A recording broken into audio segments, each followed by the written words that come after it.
Hola a todos, mi nombre es Carlos Sánchez, soy alumno del Instituto Técnico San José del profesorado de Química y en esta ocasión vamos a trabajar el último tema de nuestra secuencia, que es el tema número 4, que son los procesos redox.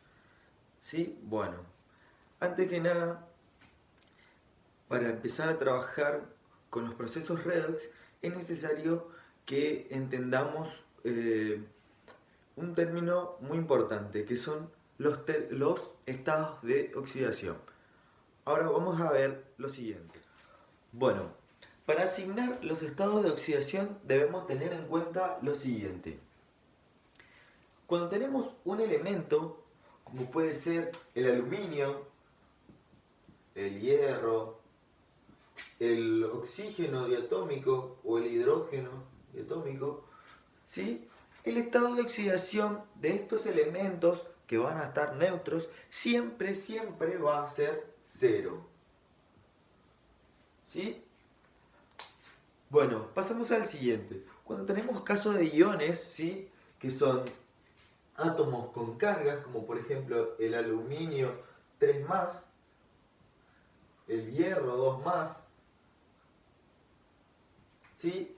En estos casos, el estado de oxidación va a ser la carga de ese ion. La carga que poseen, ese va a ser su estado de oxidación.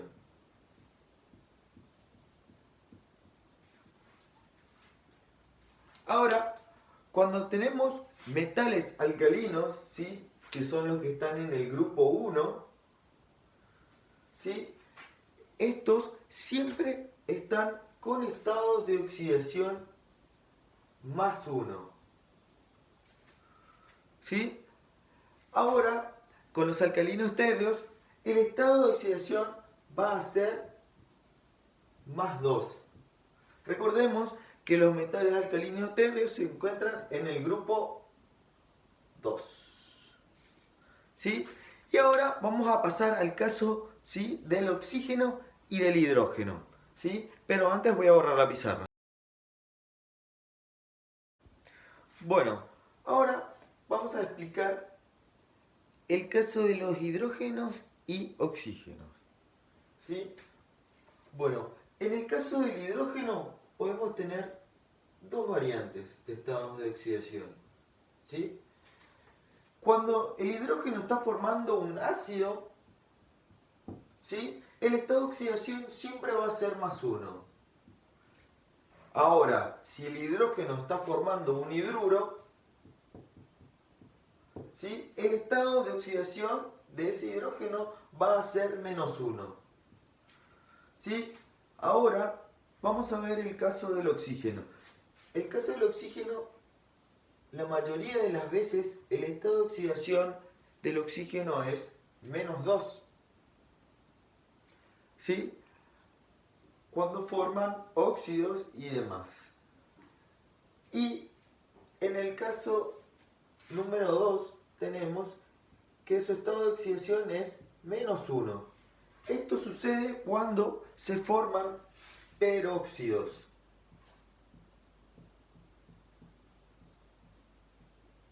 Sería algo así. 2 menos.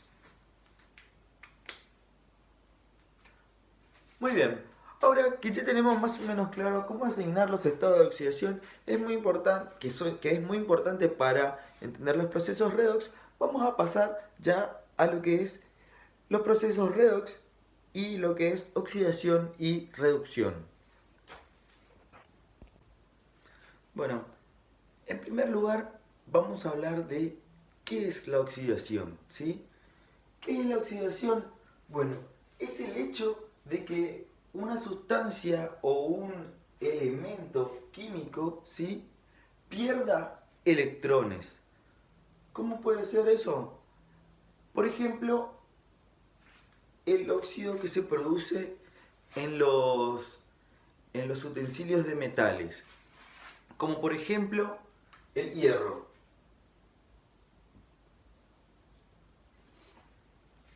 El hierro, ¿sí? Bueno, el hierro, como sabemos, en estado elemental tiene estado de oxidación cero, ¿sí? Es nulo, no tiene estado no tiene ningún valor, es neutro. En este caso, el hierro, ¿sí?, va a perder 2 electrones.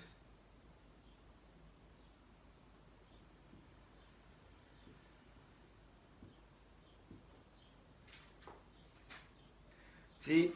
Aunque también puede suceder que pierda 3 electrones, ¿sí? Como puede ser el caso del hierro 2 más, ¿sí?, que pasa al estado de oxidación 3 más. Y en este caso perdería 3 electrones, ¿sí?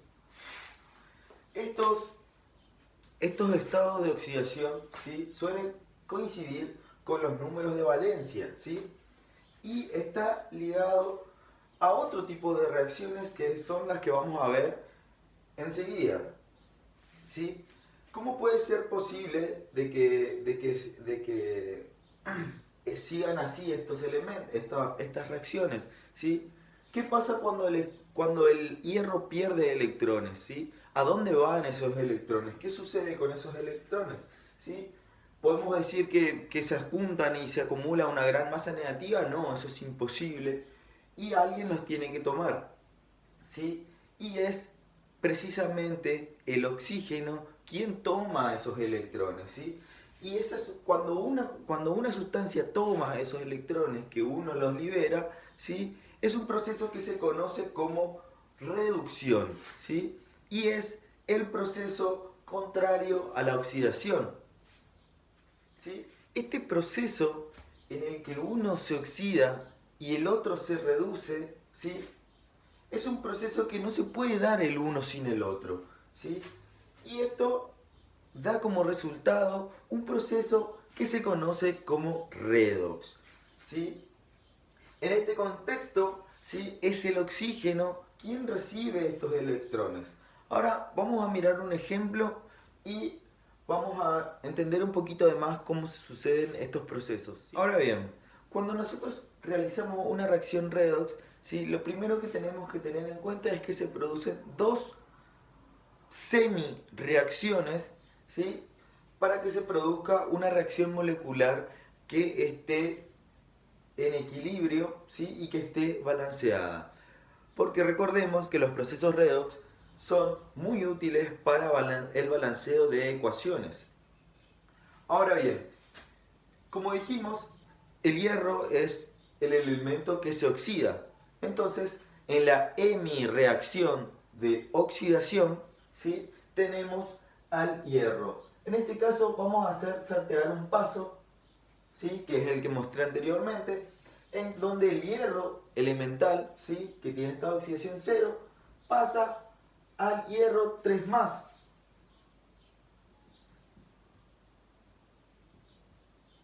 ¿Sí? Y libera, ¿sí?, 3 electrones. Recordemos, ¿sí?, que quien toma esos electrones es el oxígeno. El oxígeno diatómico, ¿sí?, en estado elemental tiene carga neutra, ¿sí? Y si recibe esos electrones, van a haber dos átomos de oxígeno, ¿sí?, con carga 2 menos, ¿sí? ¿Y qué va a pasar con esto? Va a recibir 4 electrones.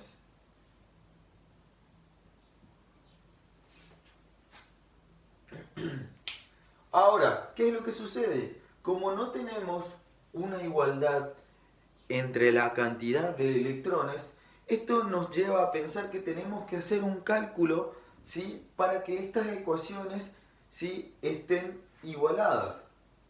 Lo que podemos hacer en esta situación es multiplicar toda esta ecuación, ¿sí?, por 4,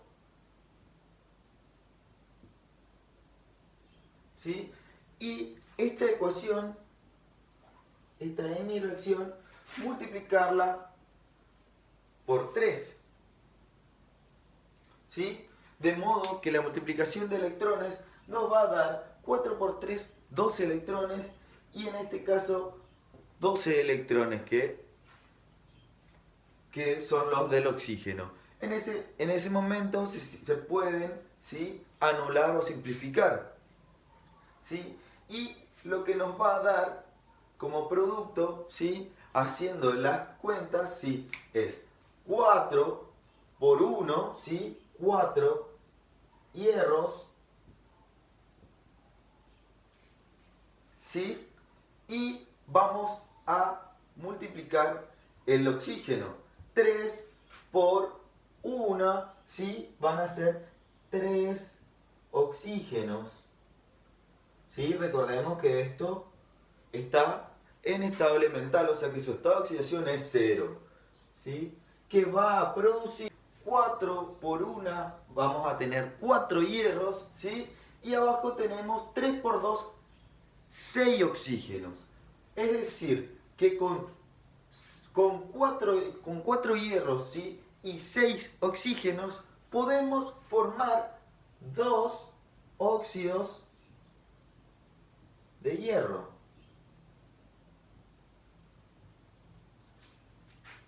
¿Sí? Y ahí tenemos nuestra ecuación balanceada.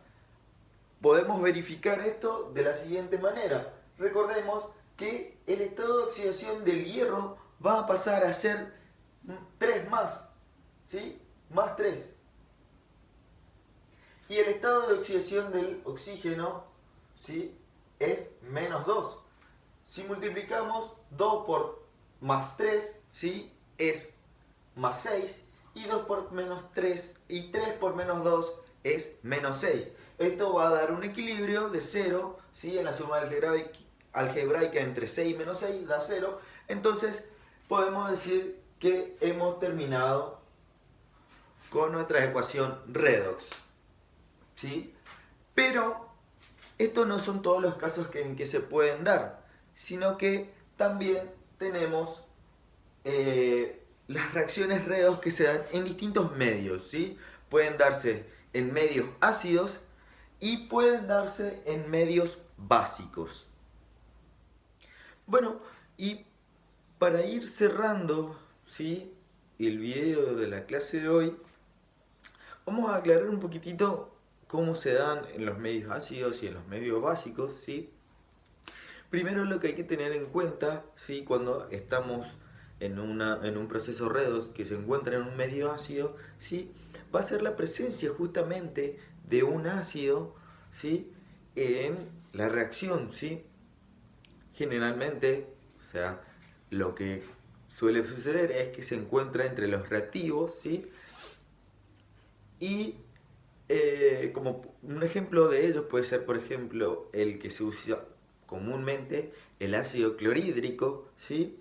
Y en un medio básico lo que puede suceder es que aparezca, ¿sí?, un hidróxido, ¿sí?, que son bases. Y bueno, también otra cosa para tener en cuenta es que cuando se hacen las hemireacciones, ¿sí?, y tenemos que balancear las cargas, ¿sí?, lo que se suele hacer es cuando faltan cargas o sobran protones, se agregan protones o se agregan aguas según la cantidad de cargas que se necesiten, ¿sí? Y eso también se da en los medios básicos, ¿sí? Y bueno, chicos, con esto concluimos, ¿sí?, la clase de redox, que era el último tema de nuestra secuencia, y espero que hayamos aprendido un poco más acerca de la química y acerca de estos procesos que son realmente muy importantes. Muchas gracias.